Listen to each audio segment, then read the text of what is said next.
It's the 8th annual New Jersey High School All-Star Football Classic. Live from Rutgers University, hello, featuring the best of the Garden State's young hopefuls with News 9's Carl Churkin calling the play-by-play. That's on June 28th. And right here on June the 8th, Tuffle goes after his first pitch and fouls it back into the stands. Tim 0 for 2. He reached on an error back in the 4th and was aboard when Kevin Mitchell hit his 3rd home run of the year. Mets leading 2-0. Top of the 6th inning. Larry McWilliams on the mound for the Pirates with a lifetime record of 9-7 against the Mets. His year last year was the reverse of that, 7-9. Rusty Staub pointed out earlier that McWilliams hasn't really been the same pitcher he was when he racked up some fine years. Well, he suffered some arm trouble, and obviously there aren't many guys like Tommy John and others who have been able to come back as successfully from arm problems. Tommy John operated on by the fine physician Job. Dr. Frank Job has done a lot of pitchers' arms. Boy. Tommy John, when he was going under for the operation, said he wanted to have a left arm like Sandy Koufax. Said fix it up like Sandy's. Didn't quite come out that way. It's all right. He's still throwing. And that pitch, a ball, and it's 3-2.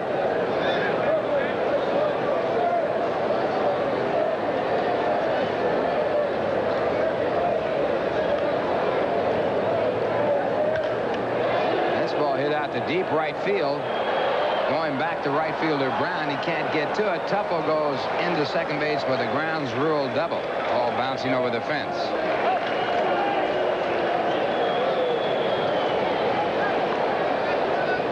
Well, the Pirates not expecting Tuffle to be able to drive the ball this far the other way, and Brown was playing him in pretty much medium right field. And that's an artificial surface warning track that they have here at Three Rivers. It's a rubberized surface. And usually when the ball hits on the fly like that, it does go over the fence. And it brings up Kevin Mitchell with a 2-run home run in the double. Mitchell perfect today. Started the ballgame hitting .313. Got his 3rd home run and 7th double, his first 2 times up. And the leadoff double by Tuffle, and the pitch is high for ball 1.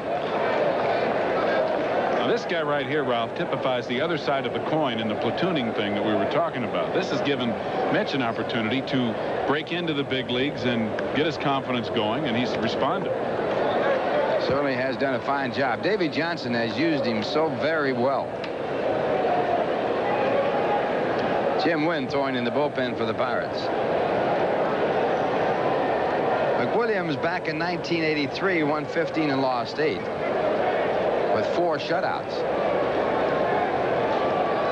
Had 199 strikeouts in 238 innings. And this ball hit hard to 3rd. Morrison looks Tuffle back at second base and picks up the out at 1st. So Tuffle holds at second, 1 away.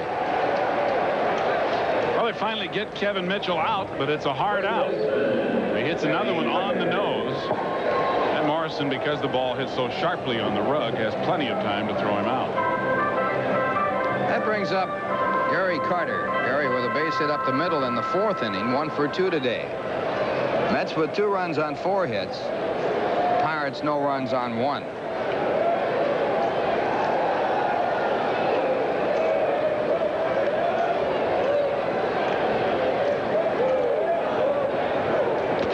And the fastball, strike 1.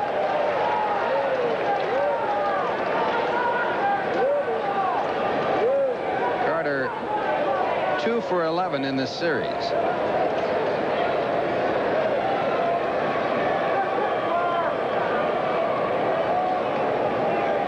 Carter with that slightly open stance. Pittsburgh had a great shortstop, Archie Vaughan, that hit with a very open stance. Put in the Hall of Fame last year. Hit .388 as a shortstop, I believe, 1 year, somewhere around .380. 1 strike to count. Look out. Carter gets hit. Has to come back for his helmet. And the Mets have runners at first and second. This is the fourth batter this year that Larry McWilliams has plunked. It looked like it caught Carter on the upper part of his arm. Fortunately, not on the helmet. Gary does not wear that ear flap, which is now mandatory. Players who came into the league prior to that ruling can still wear the flapless helmet. And that ball very close to Gary's left ear. And that might be it. Yeah, here's Leland. Stopped by the home plate umpire to talk to him, so that means he's probably making a double switch. Irony of baseball. Carter's played at first base in this ball game to keep him from getting beat up from behind the plate, so he gets hit by a pitch. So while they make a pitching change, McWilliams out of the ball game. We'll pause for this message from OTB. The new pitcher for the Pirates, replacing Larry McWilliams. This is Wynn's 23rd appearance. He's 1-1 with 3 saves and a 3.29 ERA. He's pitched 27 in the third innings, allowing 10 earned runs. He's given up 6 homers. He has walked 11 and struck out 28 in his 27 and the third innings of work. Wynn last year with the Pirates had a record of 3-6. Also was with Hawaii.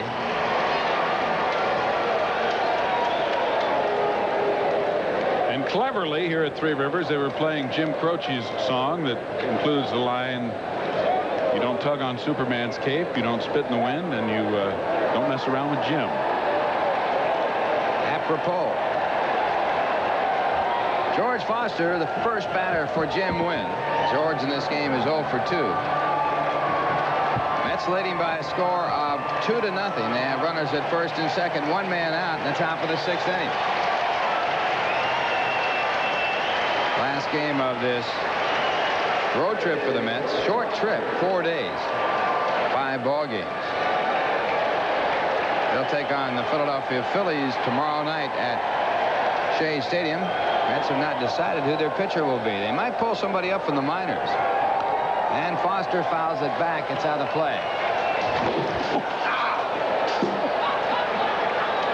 And our crack statistician, Jay Horwitz, almost was removed from the game. Jay, are you all right? It hit him on the wrist. Hit him in a great place on his hands. Now his handwriting will be even worse.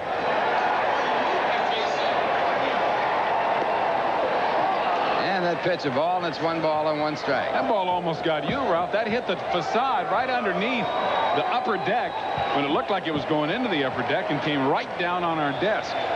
Right on top of the table and then into the hands of Jay Horwitz and out. Hard smash base hit. Tuffle coming around from second base. The throw home is not in time. Tuffle scores. The Mets lead by a score of 3-0.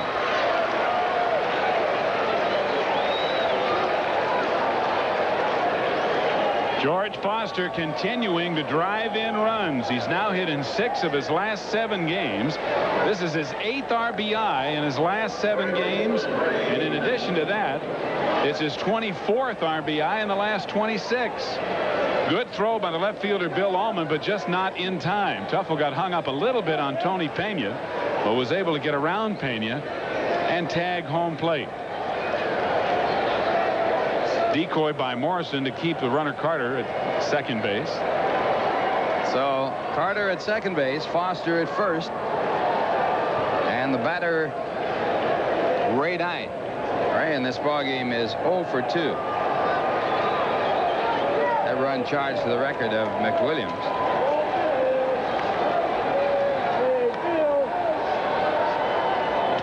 And a broken bat. Flare into center field. It'll drop in for a base hit. Carter goes to third and holds there, as he had to wait to see whether or not that ball would be caught by the second baseman Belliard. So the base is loaded as Knight gets a base hit. Ray now has had a hit in 30 of his 34 ball games. Well, as the old expression goes, they don't ask how, they only ask if. And when you are hot, it seems like you get base hits like this, and Ray Knight is hot. When you're not, you hit ropes right at people. So the base is loaded, and the batter will be Ed Hearn. 0 for 2.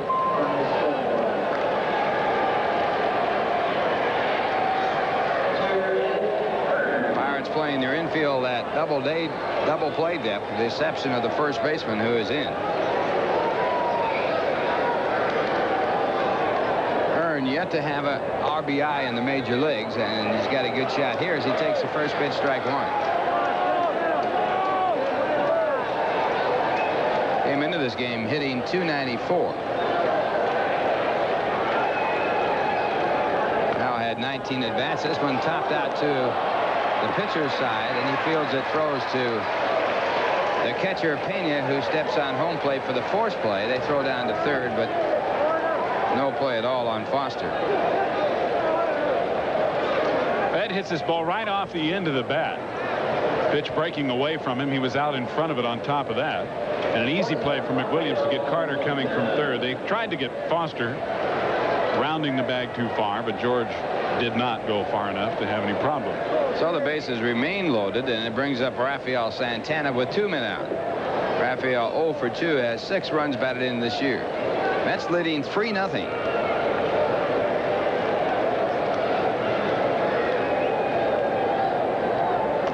And it's ball 1. Rafael has grounded out the 2 times he has been up.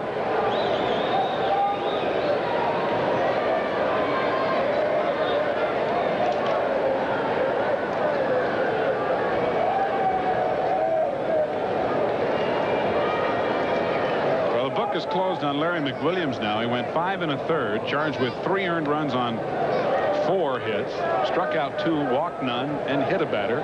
He also yielded a home run. And that one fouled off, so they count 1 ball and 1 strike. Rafael with 4 hits and 25 at-bats against Pittsburgh pitching this year. Jim Wynn in relief of Larry McWilliams.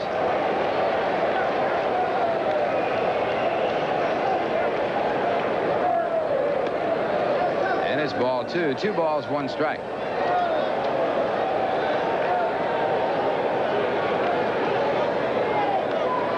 Mets have scored first in this game, obviously, as they lead 3-0. They have been 27-8 in games that they have scored first. Ground ball to the shortstop. And the play is made by Khalifa to Belliard to retire the side. But in the inning, the Mets get 1 more on 3 hits. No errors and 3 men left on base. And the score at the end of 5.5 innings, the Mets 3 and the Pirates nothing. Now here's a word from Bud Light. Down to the bottom of the 6th inning, the Mets leading by a score of 3-0. The paid crowd here today, 14,391. Total in the house, 15,571. And the Pirates coming up. Their leadoff batter will be Barry Bonds. Bonds with a walk and a 2 base hit, so he's perfect today against Sid Fernandez. Bonds with the only hit of the game for Pittsburgh. Doubled over the head of Kevin Mitchell in right field, and the first pitch a called strike.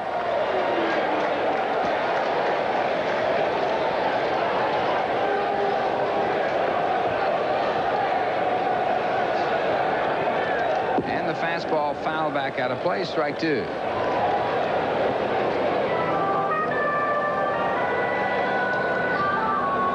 Bonds 4 for 16 against Mets pitching. And this one hit in the air to left field. Foster with the shades down. And he makes the play, 1 away. Sid Fernandez working on a 1-hitter. Sid has not had a complete game this year. And he came in with a record of 5-2, an earned run average of 3.36. He'll be working to Rafael Belliard. Rafael 0 for 2 today.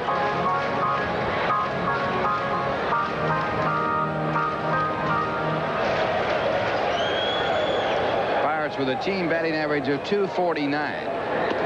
And the Mets lead the National League in team batting average at 265. Belliard with a count of 1 ball, no strikes. 2-0. Mets are also now second in the National League in team ERA. They have periodically been first, 3.17. Houston, the current leader, 3.12 ERA. And it's ball 3, 3-0. If you lead in both hitting and pitching, you ought to be right up there in first place. Although one year the Pirates led an ERA and finished last. Exactly right, 2 years ago. The 3-0 pitch. Ball 4, so Sid walks Belliard. That is his 3rd walk in this game.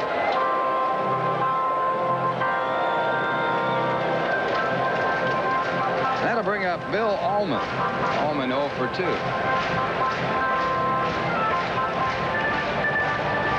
Mets leading 3-0, 1 man out. Bottom half of the 6th inning.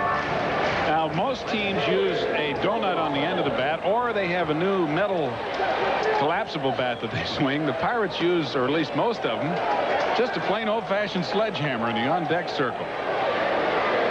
Did you ever see that before? I think they did it a while back. Stargell used to swing a sledgehammer. That's right. Wilbur was the first I ever saw do it. And then I guess it departed with him. And I don't remember them doing it before this year. He was the only guy strong enough to pick it up. That's true. Whirl that thing around one-handed. And a ground ball hit foul. 1 ball, 1 strike. I believe the donut has been outlawed. Well, I saw a couple guys down there going to the donut. Is that right? McWilliams did when he came up. He wasn't going to pick up that sledgehammer, so he had a donut on his bat. But you know, they develop these inventions. Now they've got that aluminum bat with a collapsible thing inside that you swing that tells you if you've got a good wrist snap or anything. Spend a lot of money on those things. They go out and buy an old-fashioned sledgehammer at the hardware store and do the same thing. Yeah, but all the outstanding batting averages, the fellows just swung 2 bats. Ty Cobb, Babe Ruth, Rogers Hornsby. Yeah, I used to like 2 bats. I think that was in some ways better than the donut or something else. That pitch almost hits Allman. The count 2-2. Did you ever hit into like a heavy punching bag? Yes, I did. Did you do that? I did that in college. We had one hanging up, and they had us do that. I was in school, and I thought that was a good way to strengthen your muscles. 2 balls, 2 strikes to count. And now full count, 3-2. And Sid Fernandez in a position of having 2 men on if he doesn't get this ball over. Well, this is Sid's bugaboo, his control, and he seems to have a problem with concentration because a lot of the time he falls behind like this when he's leading in the ball game. Goes over to first base. Belliard's not going anywhere.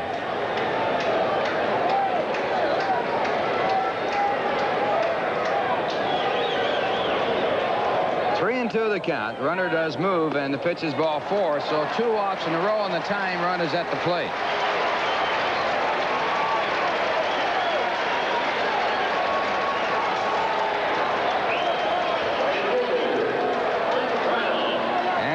Stoudemire, a phone call to the bullpen. Action starting up down there. Doug Sisk starting to throw. Time run at the plate. The cleanup batter, Mike Brown, the hitter. Mike in this game is 0 for 2.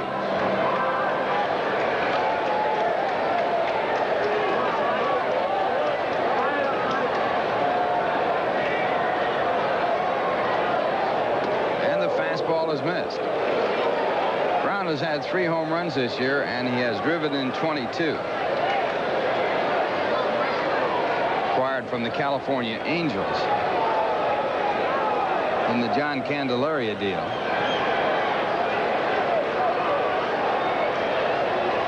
One strike to count for Sid Fernandez, working to Mike Brown. And another good fastball. So Fernandez coming back with 2 blazers and out in front with a 2-strike count after 2 walks.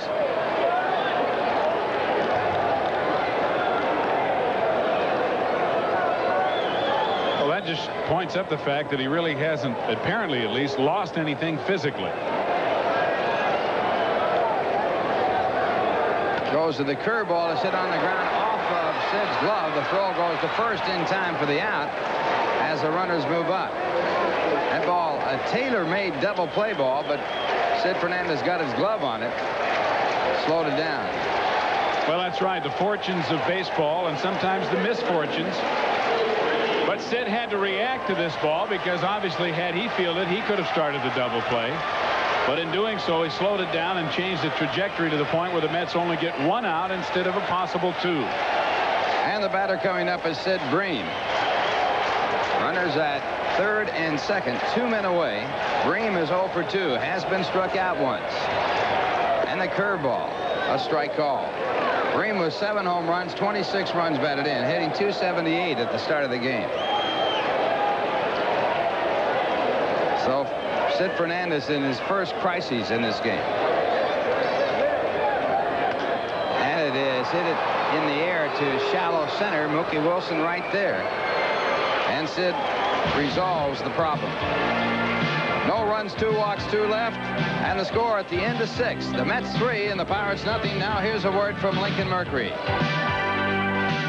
Stadium in Pittsburgh, a 3-0 New York lead. And as we go to the 7th, I am rejoined by Le Grand Orange. Welcome back, Rusty. All right, Steve. Sid Fernandez will lead it off. Sid surviving a mild threat. In the bottom half of the 6th inning, after 1 out, he walked 2 batters, but was able to pitch out of it. And he takes a fastball from Jim Wynn for strike 1. Sid's 0 for 2. He struck out and flied to shallow center. Ralph and I were talking earlier in the game about the concentration, and that's the one thing that Sidney is going to definitely have to work on a lot, because you just can't get in the middle part of the game and then lose it for an inning and keep recovering all the time. Well, that's playing with fire. And he's out of there on 3 pitches as Wynn records his first strikeout. And there's 1 away here in the 7th inning.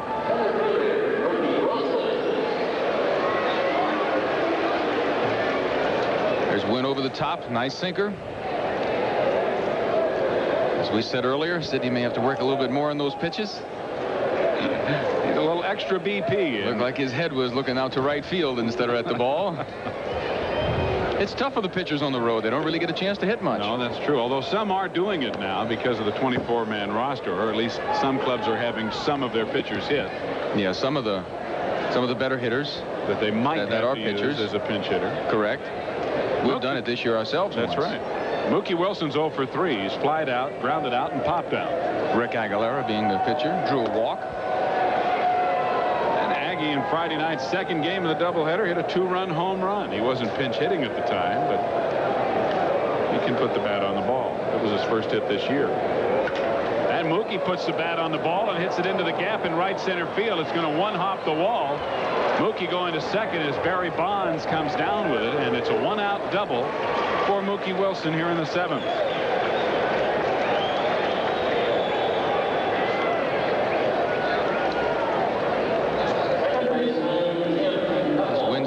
Fastball breaks out right out over the plate. Mookie likes the arm extension. Hits it as hard as you can hit it. Looked like it almost was going to bounce out of the ballpark. It came back so quickly, though. Even with Mookie's speed, he could only get a double.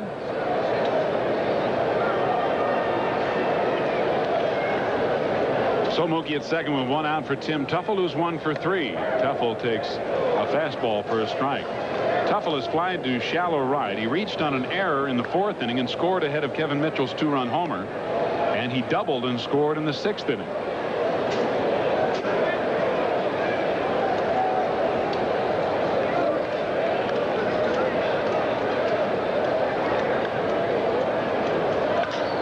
Goes after the high fastball and lofts it into center field. Barry Bonds backpedals. That ball's carrying, but Bonds gets back, and Mookie Wilson will tag and easily go to third on the deep fly ball to center field. It's a little wind blowing now. Wynn getting the ball up right now. Teufel tried to tomahawk it. Bonds backpedaling. The drifting outfielder is probably the outfielder that can make the most mistakes. We've talked about this many times. Well, you are right about that. You've got to get to where the ball's going to be and then make the play. Kevin Mitchell has doubled, homered, and grounded out. 2 for 3.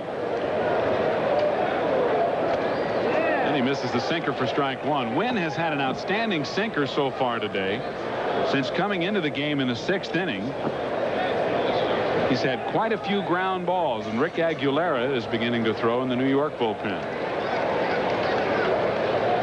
Kevin Mitchell on his last at bat had a man on second with no one out and pulled the ball very sharply to third base. And he taps it up the middle. It's going to go on into center field for a base hit, and Mookie Wilson comes home, and the Mets lead it now 4-0. Mitchell's 3rd RBI of the game.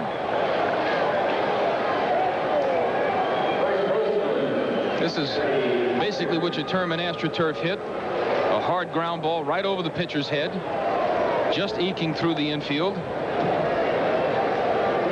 A lot of hits like that in the big leagues now with all the turf fields. I think one of the guys that did the most of that was Ted Simmons in his years with St. Louis. When he went to Milwaukee, he had a lot of trouble hitting on natural turf. Yeah, if you can hit the ball hard on the ground, the AstroTurf or artificial surface, it's not all AstroTurf, is going to be a benefit to you. Gary Carter's 1 for 2. He singled in the 4th. He was hit by a pitch his last time up in the 6th inning as Mitchell draws a throw at first base. Mitch with 3 stolen bases and 3 hits today. Single, double, and home run. Carter hits one on the ground to Sam Khalifa at short, who goes to second to Belliard to get Mitchell. And the inning is over, but the Mets pad their lead with a run on 2 hits here in the 7th inning. And in the middle of the 7th, it's 4-0 New York. Now, here's a word from Ford.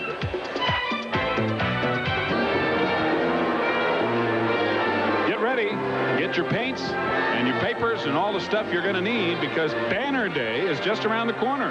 The Mets Banner Day contest will take place between the Mets and Pittsburgh Pirate doubleheader on Sunday, June 15th. Contestants will have the opportunity to win thousands of dollars worth of prizes, including a 25-inch color television set courtesy of Emerson. And please remember that only those banners carried by 1 or 2 persons will be permitted in the contest. Banners will be judged on neatness and originality. That lets me out. Tickets for Banner Day can be purchased at all Ticketron outlets at Shea Stadium's advanced ticket window, or call 718-507-TIXX for more information. That's Banner Day, Sunday, June 15th, when the Mets take on these same Pittsburgh Pirates at 1 o'clock. And the Mets return home from this road trip for a 3-game series against Mike Schmidt and the Philadelphia Phillies, June 9th, 10th, and 11th. After Philadelphia, the Pittsburgh Pirates will visit Shea for a 4-game weekend series beginning Friday night, June 13th, and continuing with a single game on RC Cola Sports Bag Day, Saturday, June 14th, and a doubleheader on Banner Day, Sunday, June 15th. Tickets can be purchased at all Ticketron outlets, at Shea Stadium's advanced ticket window, or call 718-507-TIXX for more information. And if you're planning on catching the Mets at Shea this season, purchase your tickets early so that you may obtain the best available seats. There's plenty of exciting baseball coming up at Shea, so come on out and see baseball like it ought to be. And the Mets are playing baseball like it ought to be today, leading 4-0 as we go to the bottom of the 7th. Tony Pena will lead it off for the Bucks, followed by Jim Morrison and Sam Khalifa. Pena in the ball game is 0 for 1. He walked in the 2nd and grounded out in the 4th. Retired on a fine play by Ray Knight at third base. Ball 1.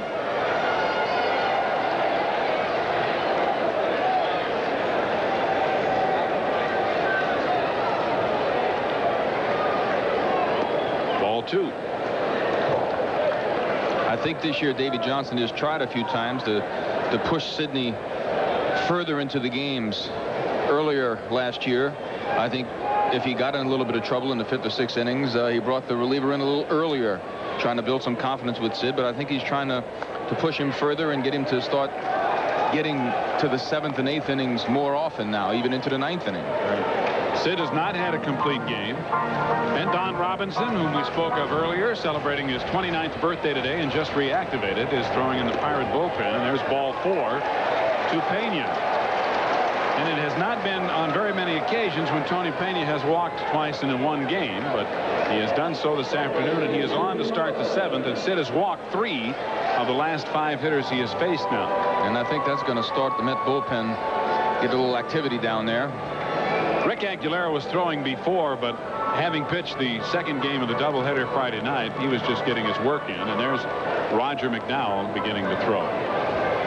With Bruce Berenya having hurt his ankle jogging here in Pittsburgh, it might be an opportunity for Aggie to get into the starting rotation. It's a bad town to jog in. They got too many potholes. Here's Jim Morrison, who's 0 for 2. He's flied to center and grounded back to the pitcher. Morrison this year entered the game just 0-95 against Mets pitching. He's now 2 for 23. And he fouls the first one back for strike 1. Morrison does have a home run. One of his 2 hits against the Mets. A dinger this year. And he leads their club with 9 home runs. And the off-speed delivery way outside, 1-1.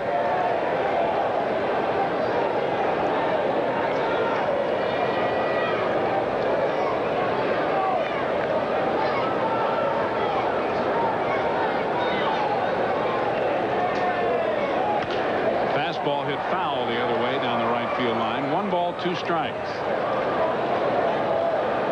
Pirates have a lot of guys like Jim Morrison on this ball club. Guys who can play different positions, and guys that you think of, as Morrison has been, somewhat of a journeyman type guy throughout their career.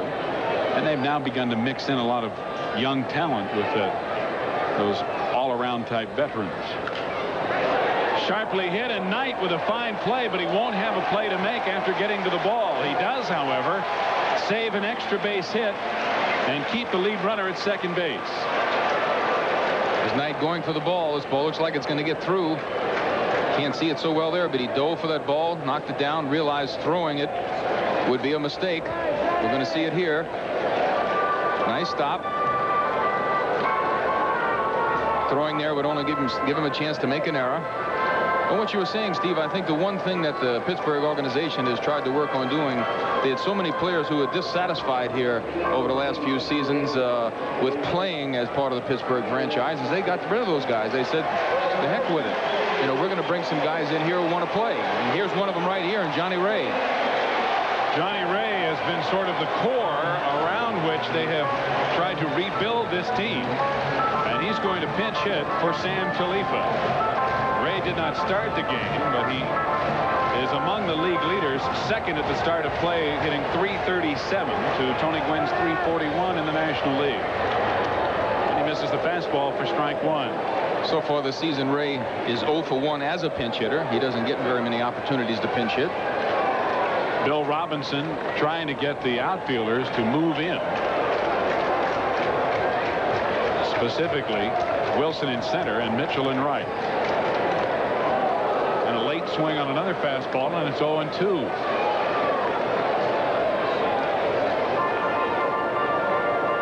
Ray with 3 homers and 20 RBIs to go with his .337 batting average. And has swung the bat extremely well against the Mets. 8 for 25, a .320 batting average with 4 RBIs. And he takes high and away, and it's 1 ball, 2 strikes. Runners at first and second against Sid Fernandez, and nobody out. We're in the top of the 7th inning with the Mets leading the Pirates 4-0.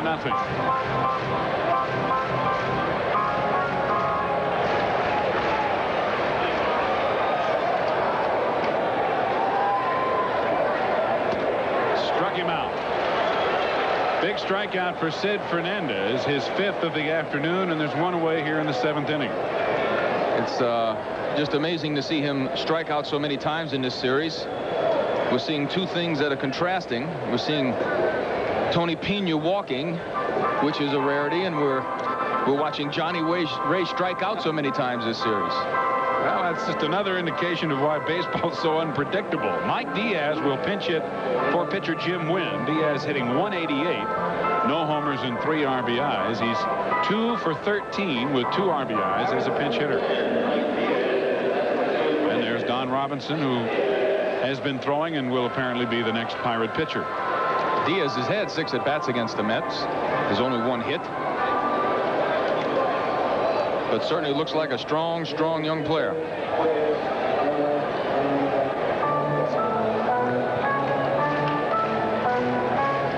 Tim Wynn pitches an inning and 2/3, charged with 1 run on 4 hits. He struck out a batter and did not walk anyone. As Diaz hits for him with 2 on and 1 out here in the 7th. Last year in 1985, Diaz hit .312 in Hawaii. Had 22 home runs and 85 RBIs. So he's got some pop. And he hits it a ton to left field. This ball way out of here, and it is now 4-3 New York.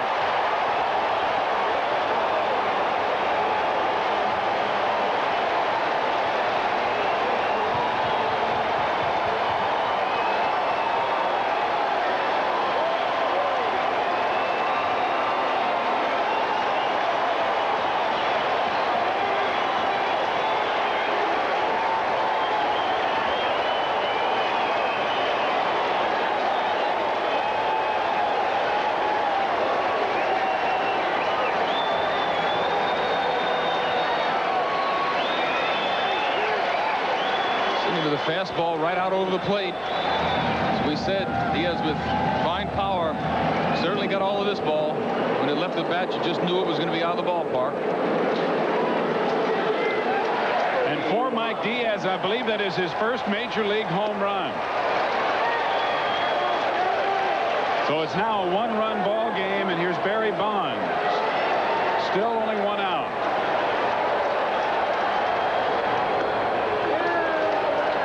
In tight, ball 2. Roger McDowell continues to throw in the Mets bullpen. That home run by Diaz, only the 3rd base hit off Sid Fernandez, but it brought home 3 runs. And if Sid Fernandez loses Barry Bonds, I think we're going to see Roger McDowell in this ball game. Only the 6th home run. There's Davey Johnson, the Mets manager. Only the 6th home run Sid has given up. And it's ball 4. He walks Bonds on 4 pitches. And Davey Johnson and Mel Stottlemyre talking about it, and here comes Davey. May have been discussing a double switch here. We'll see. Davey's going out. Looks like he's talking to the home plate umpire, so he's going to pull some double switch. While the pitching change is made, with the Mets leading 4-3, 1 out in the bottom of the 7th. We'll take time out for this word from U.S. Healthcare. Double switch. Wally Backman inserted at second for Tim Teufel. Wally will bat 9th, and Roger McDowell will bat 2nd, coming into the game in relief of Sid Fernandez. And Roger McDowell this year is 5-0 with a 2.60 earned run average. Has been in 25 games, finished 14 of those games. And Roger has a 1.23 earned run average, only 4 runs earned in 29 1/3 innings in his last 15 outings, with 3 wins, 3 saves. He's tied for 7th in the league in appearances with 25. And his 5-0 right now is the longest current winning streak for a pitcher this year in the National League. And he's going to be facing R.J. Reynolds, one of the hottest hitters in the National League, who will pinch hit for Rafael Bellion. Reynolds against the Mets this year is 9 hits and 23 at-bats for a .391 batting average. And against the league, he's hitting .315 with 5 homers and 23 RBIs. He's 1 for 4 as a pinch hitter. Barry Bonds at first base, 1 out here in the 7th inning. Mike Diaz pinch hit 3-run home run has taken the Pirates from a 4-0 New York lead to a 4-3 Mets advantage. Bonds chased back at first. Barry with 3 stolen bases. He stole his 3rd in the 3rd inning today. I'll bet you Mr. Diaz has someone sauntering out to the left field area to try to pick up that ball as a keepsake. Those first major league homers are. And what a first major league home run. Boy, I'll tell you. You still have the ball you hit first? Yes, I hit my first home run off Don Drysdale, and I do have the ball. All right.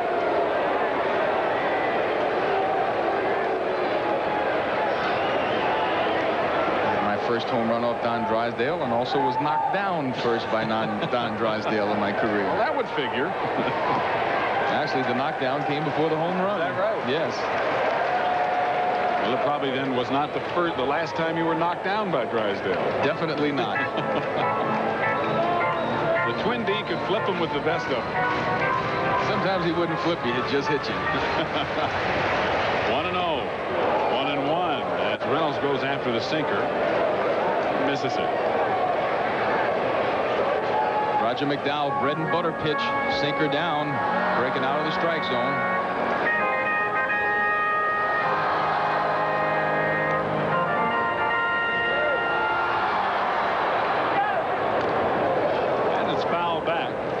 The sinker, 1 ball, 2 strikes. When Rogers had his problems, it's obvious that the sinker is thrown up in the strike zone.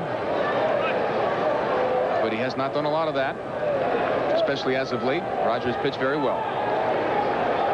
And the Mets are hoping he can continue to do that as this game turned around very quickly.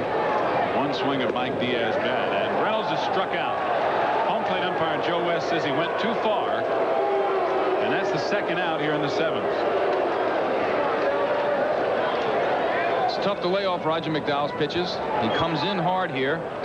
Coming back. The ball is inside. The umpire Joe West making the call.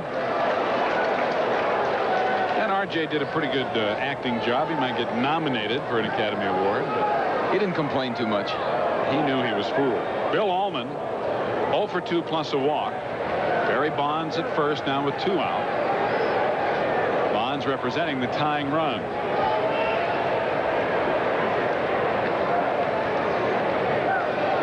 Not running as Allman misses for strike 1. Which is surprising to me, Steve. I think they're as aggressive as they've been this whole series. I expected to see some movement here. Well, with 2 out in a situation like this, most managers would want to try to get that tying run into scoring position, and Bonds is chased back again.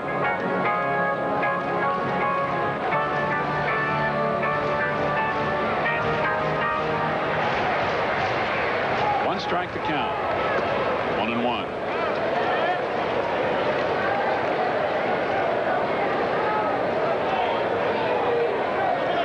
Outfield playing deep as it should. Make sure that there are no long doubles where that runner can score from first base. And Bonds, of course, has outstanding speed. Gary tried to fake a throw and reach back and tag Bonds, but Barry on the bag. And he's running here. The pitch is high, and the throw not in time. Yes, it is. I thought he was in under the tag, but he was called out by second base umpire Steve Ripley, and the inning is over.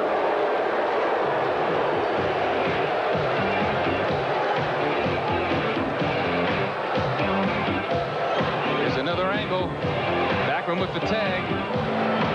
I think the Mets got a break there, Stevie. Well, the inning is over, and the Mets still lead it 4-3 over Pittsburgh, and we're back after this for Sports Illustrated.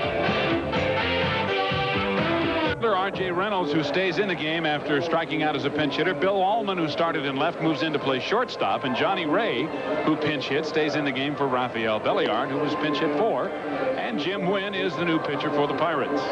Actually, it's Robinson, Steve. Don Robinson. He's just coming back from rehab. He's only been in 3 games with the Pirates this season. Has a 16.20 earned run average in 3 1/3 innings. Has not pitched against the Mets this year. Last year with the Pirates, he was 5-11 with a 3.87 earned run average. Donnie had been down at Prince William, which is Class A for the Pittsburgh Pirates, on his injury rehabilitation assignment. And he made 3 starts down there. He's been on the disabled list until last night, since April 21st. And he will face George Foster leading off the top of the 8th inning. And a fastball low for ball 1. And when Robinson is healthy, he has outstanding major league stuff. He picked up not a split-fingered fastball, but really a forkball that he threw into his repertoire of pitches, which made him extremely difficult to hit. To go with that good fastball, you throw a pitch like the forkball, which looks like a fastball and then breaks down, you've got some double trouble. Well, he's got a good curveball and a good slider, and his biggest problem has not been his arm in his career, although he's had a couple of problems with it. Right now, it's been his knees. Yeah, he's over the years, he's had about every problem a pitcher could have. That'll be out of play down the right field line. But the only time I've ever seen anybody have more rehab in his career than Don Robinson is probably Craig Swan, who really worked at getting back. That's right. Finally did Swanning in, however. It's tough to come back, especially from arm problems. Inside to George, and the count is 2-2. Foster 1 for 3, drove in a run in the 6th inning with a single to left. Foster to be followed by Ray Knight and Ed Hearn. It's 4-3 New York, top of the 8th. Fouled off, and George gets enough of it to stay up there. Foster's base hit to drive in a run in the 6th means he is now hit in 6 of his last 7 games.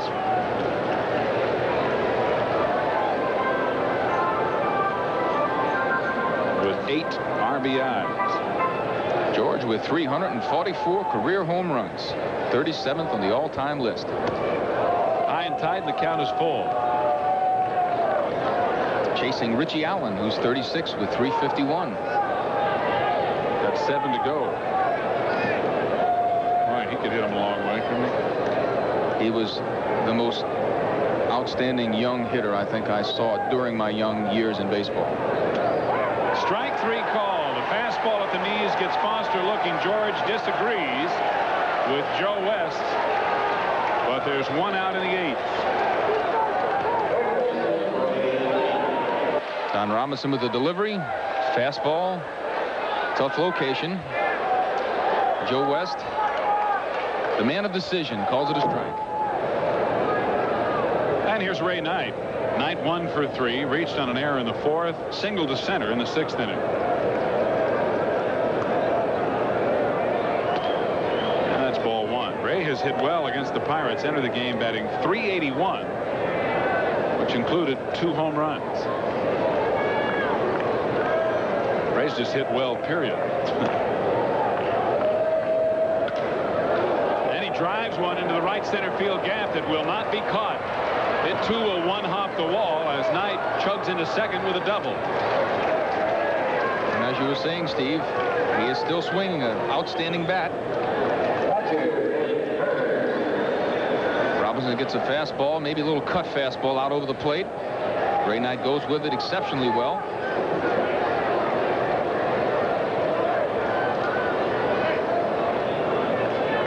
Stand-up double for Ray Knight.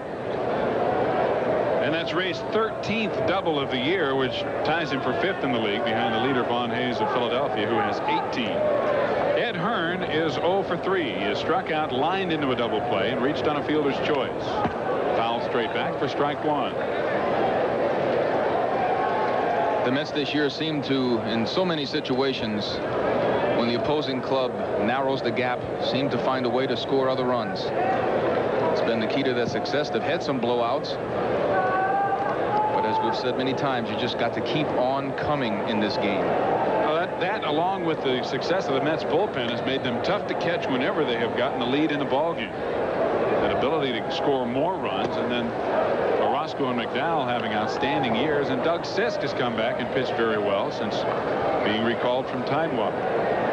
Randy Neiman's done a good job. There's the bullpen.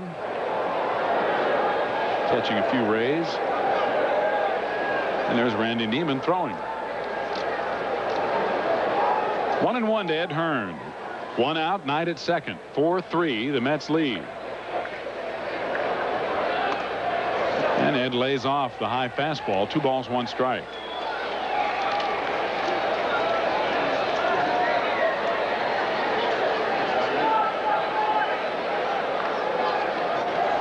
Ed catching while Gary Carter plays first today.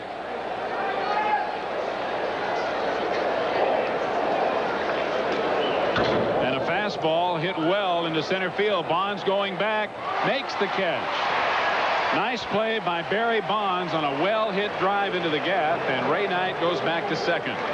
Ed Hearn goes back to the dugout. It's twice today Ed Hearn has hit the ball exceptionally well. Bonds makes the play look easy. Another angle.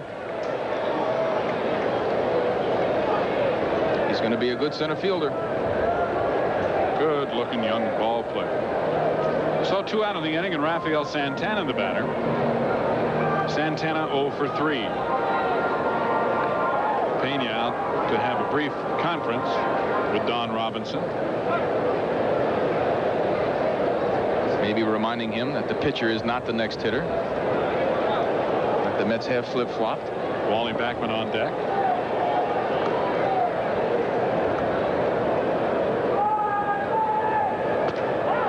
Fastball right in there for strike one. Rafi has really struggled at the plate. There's Wally, the on-deck hitter. Backman, who was inserted at second when the double switch was made. Santana's average now down to 162. There's a sharply hit one hopper that handcuffs Johnny Ray, but he does throw out Santana at first base to end the inning. A double by Knight, one left here in the eighth. And the Mets still lead it 4-3 as we go to the bottom half of the eighth inning after this for the good old Skies. To play center field for the Mets in the bottom of the eighth inning, and Mookie Wilson, who played the previous part of the game in center, moves to left as George Foster gets a rest. The sun is out here in Pittsburgh. First time we've seen the sun all year here. Snowed out the second game of the season, and it's been cloudy, rainy, and humid the first 3 days of this 4-day trip. So Roger McDowell pitching his second inning in relief, and in the bottom of the eighth inning, Bill Allman will lead it off for the Pirates. It's 4-3 New York. Allman was on base, or rather at the plate, when R.J. Reynolds, make that Barry Bonds, attempted to steal second base in the seventh inning and was caught stealing. So Allman up again. Mike Brown and Sid Bream to follow. 1-1. Allman has flied deep to left center. He has flied to center and has walked. And he flies to right. So he will have now flied to all three outfielders. Then there's one away.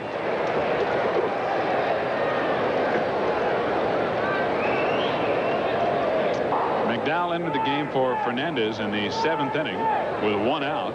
Struck out pinch hitter R.J. Reynolds. And the Bucs will send another pinch hitter up, Lee Mazzilli. Practicing, I guess, for some other upcoming event.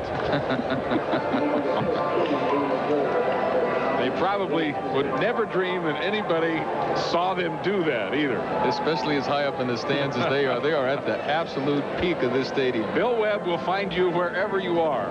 Beware. Maz, the former Met. 226 with no homers and 4 RBIs. As a pinch hitter, Maz is 4 for 18 with 1 pinch hit RBI. Maz has had the opportunity to start about 5 games recently. Although the last 2 days he has not been out there as a starter. Batting here for right fielder Mike Brown, who has been playing primarily against left-handed pitching. And batting with 1 out and nobody on. And he hits a first pitch in the air to left field, fairly deep. But Mookie has room, and there are now 2 out. When you're a pinch hitter and you're coming off the bench, you have to be swinging. Mazzilli has had a lot of walks, actually, as a pinch hitter this year, but came off the bench swinging that time. Hit the ball well, got it up a little bit. Here's Sid Bream, who is 0 for 3. He has popped to second, struck out looking, and flied to shallow center field. He had a tough 3 at-bats against the left-hander Sid Fernandez, so he's semi-excited to see a right-hander out there. But he takes the first pitch for strike 1.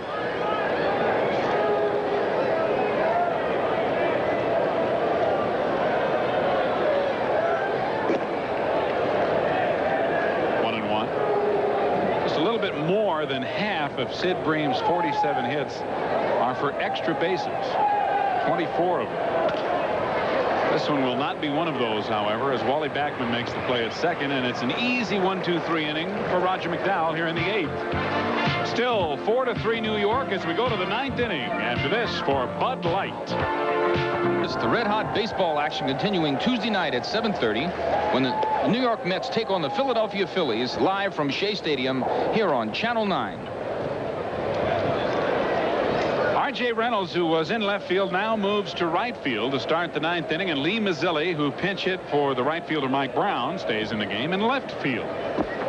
And Wally Backman will be batting for the first time after entering the game when the double switch was made by Davy Johnson back in the 7th inning. Wally hitting .318 on the year. And Steve Wally's hitting .326 in his last 27 games and scored 19 runs. So he's been productive. And he has been very productive from the left side as a left-handed hitter. .337.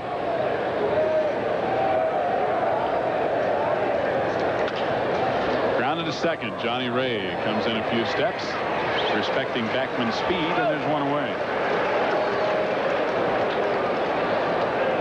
4-3. New York leads it. The Mets with 2 runs in the 4th on Kevin Mitchell's 2-run home run. Then they scored a run in the 6th and a run in the 7th. There's the youngest cheerleader in attendance today.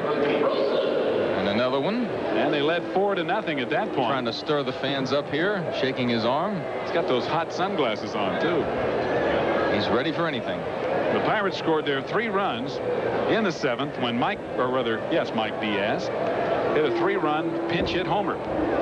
Mookie swings and misses for strike 1. Mookie's 1 for 4 with a double and a run score. That pitch was probably that split-fingered forkball pitch. The ball just fell down and away. Tough to lay off that pitch. Split-fingered pitch being the pitch of the 1980s.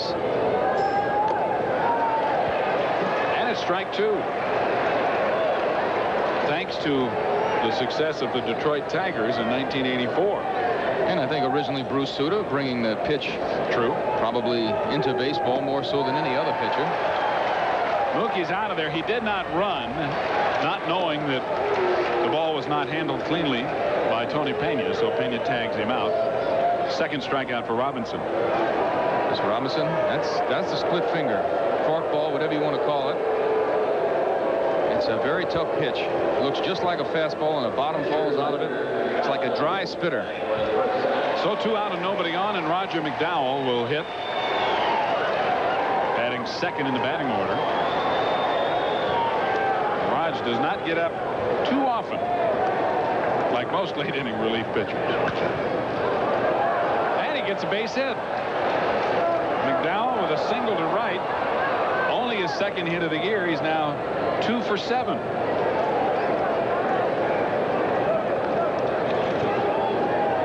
Robinson throws the fastball first pitch, trying to get ahead. And like a good hitter, moves the ball to right field. That's right. There's Jesse Orozco throwing just in case. I'm sure Roger will have a few things to say about that after the game. I like it. You know, he didn't try to do too much with it. If you do, you wind up grounding to the shortstop on a pitch like that, but he just went with it nicely. Here's a guy that's been going with it quite nicely. Kevin Mitchell is 3 for 4. He doubled, hit a 2-run home run, and singled. He's driven in 3 of the Mets' 4 runs. And he fouls it back. It's popped up near the dugout, but it's on the roof of the dugout, out of play. Strike 1. And Kevin Mitchell obviously having an opportunity to go for the cycle here if he can find a gap or hit a line and have somebody make a bad move. He's got the speed to pick up a triple, and that's all he would need to hit for the cycle today. Mitch now hitting .333 on the year. Mitch wiping his brow. Been on the bases a lot today. Still got enough wind to blow a big bubble. Yeah, in fact, Roger McDowell last inning looked like he did not have gum for the first time. It's one of the few times I've ever seen Roger McDowell not chewing bubble gum. On or off the field, for that matter. Now, he chews it at the park, but he chews it from the time he gets to the park. Low and away. 1-1. But Don Robinson certainly seems to be over the ill effects of his knee. Seems to be throwing the ball well.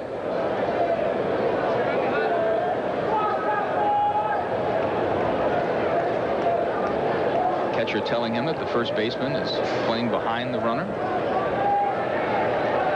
There you see Bream semi-holding McDowell, and Mitchell takes strike 2. 1 ball, 2 strikes. 2 out with McDowell at first. We're in the top of the 9th inning. The Mets with 4 runs on 10 hits, no errors. The Pirates 3 runs, 3 hits, and 2 errors. Mitchell a home run for the Mets. Mike Diaz a home run for the Pirates.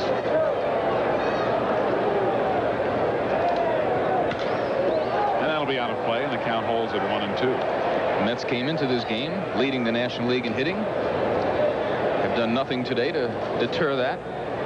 Not at all. And how many times have you looked up there late in the game and seen double figures in that hit column for New York? They've also now hit 16 home runs in the last 14 games. And have done an excellent job stealing bases. Somebody bonked their head. Never foul. So it's still 1-2. In the last 9 attempts, the Mets have stolen 9 in a row. That's right. And they're 14 of their last 16.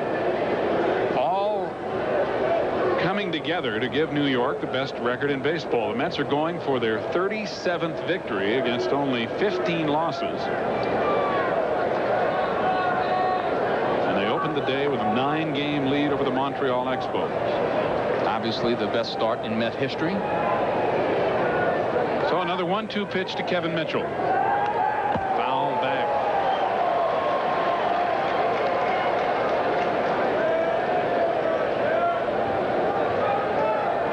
Mitch facing a pretty tough right-hander after previously hitting against the left-hander McWilliams. It's funny, Tim Teufel last year when he was with Minnesota handled right-handed pitching much better than he did left-handed pitching. This year he's going to have to work those problems out. And it's another league too, and also it's tough to draw a long-term comparison from just one season. There or two other circumstances, right? Strike 3 call. Robinson strikes out 2 in the inning. The Mets get a hit but leave a batter. And we'll go to the bottom of the 9th in a 1-run affair. It's New York 4, Pittsburgh 3. After this, for Ford. Three Rivers in Pittsburgh as the Mets lead it 4-3, and in 1-run games the Mets are 11-4. The Pirates are 4-7. And if you want to take the home and away factor into consideration, the Pirates, as you and Ralph detailed earlier, Rusty, have a very poor home record. They are 9-20 at home, and the Mets are the opposite of that on the road. New York 20-9 away from Shea. Well, most of their games is just in this recent homestand that the Mets started logging some games at home. The first part of the season, I would say the first 2 months of the season, the Mets were on the road at least 2/3 of the time. Yeah, I think the Mets only had 14 games at home before Memorial Day, something like that. Well, here's Tony Pena to lead off the bottom of the 9th. Jim Morrison to follow, and Johnny Ray scheduled up 3rd for Pittsburgh. Pena 0 for 1. He has walked twice and scored a run. And a strike.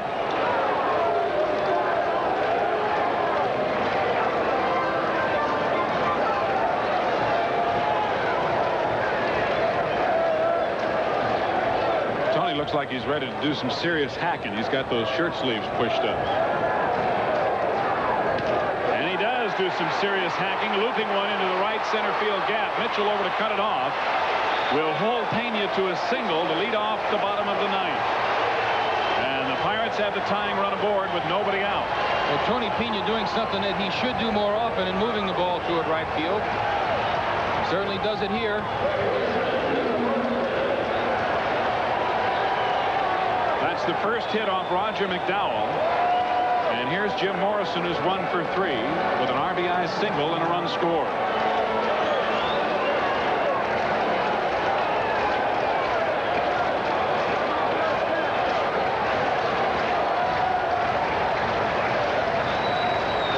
That bullpen getting a little active right now.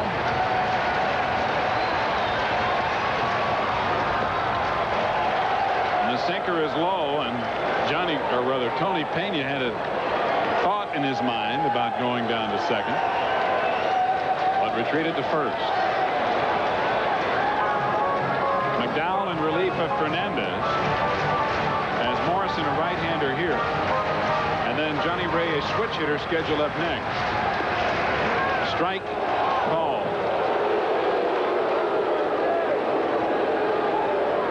And Jesse Orosco, who was up earlier, is once again throwing. 1-1 to Jim Morrison. 4-3 New York. Hit fairly well into right center, but Mitchell is over there, and Pena, who was playing it halfway, goes back to first. And there's one out here in the bottom of the 9th inning.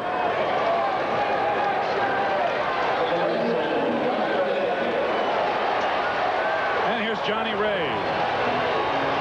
Ray struck out in the 7th inning as a pinch hitter and stayed in the ball game. He started the day second in the National League in batting average at .337. Tony Gwynn leading at .341. And Ray Knight of the Mets third at .331.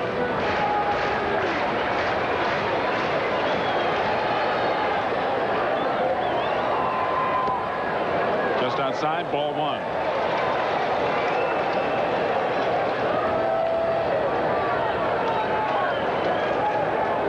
Johnny Ray not only doing a fine job at the plate, he has not made an error in the 34 games since April 27th.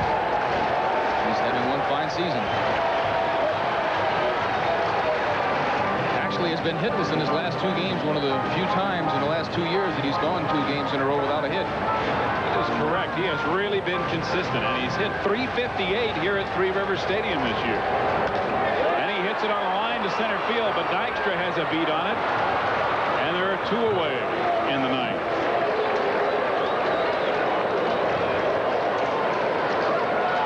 We're going to get a pinch hitter here. Looks like Orsulak. Joe Orsulak is out on deck to pinch hit for the pitcher Don Robinson. The Pirates have the tying run at first base with 2 out in the bottom of the 9th, and Orsulak will be the pinch hitter. Orsulak against the Mets this year, 5 hits and 18 at bats, driven in 2 runs, hitting .278. And against the league, he's a .245 hitter with a homer and 11 RBIs, 0 for 6 as a pinch hitter. And Davey Johnson has come out and may be going to Jesse Orosco. And he is. It's always disappointing for a relief pitcher like Roger, who would love to get a save in this situation, to leave in a game like this. But the manager has to go with what he feels is correct. Mets by 1 with 2 out in the bottom of the 9th, and we'll take time out for this word from R.C. Cola. And as you see, Jesse Orosco warming up. Jesse has a 2-2 record this year with 9 saves and a 1.63 earned run average. He's been scored upon on only 3 of his 20 relief outings on the season and has 8 saves in his last 8 save opportunities. And with the left-hander Jesse Orosco coming into the game, Junior Ortiz, the former Met, will now be the pinch hitter in place of Joe Orsulak. Junior's hitting .250 with no homers, 3 RBIs, and this is his first official. I'll tell you, I got to kickstart that mouth on the day games.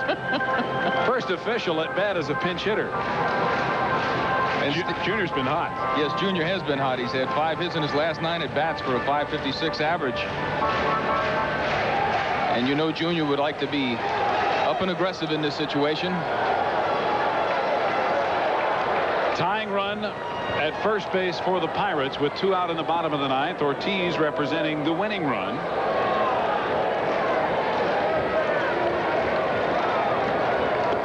He takes low for ball 1. In all my years of playing baseball, I don't think I had any more fun playing with any player other than Junior Ortiz. Junior is a notorious hearts player. Notorious in the fact that he's not real good at it. And he has a T-shirt that he wears. And this is going to end the game, and I'll tell you the story in a minute. Ray Knight going for the pop-up, squeezes it, and the Mets win. New York now 37-15 as Orosco throws 2 pitches to pick up his 10th save of the year. We'll be right back to close it out here. Stay with us. The Mets have won it 4-3 over Pittsburgh, and we'll return to Three Rivers after this for Bud Light.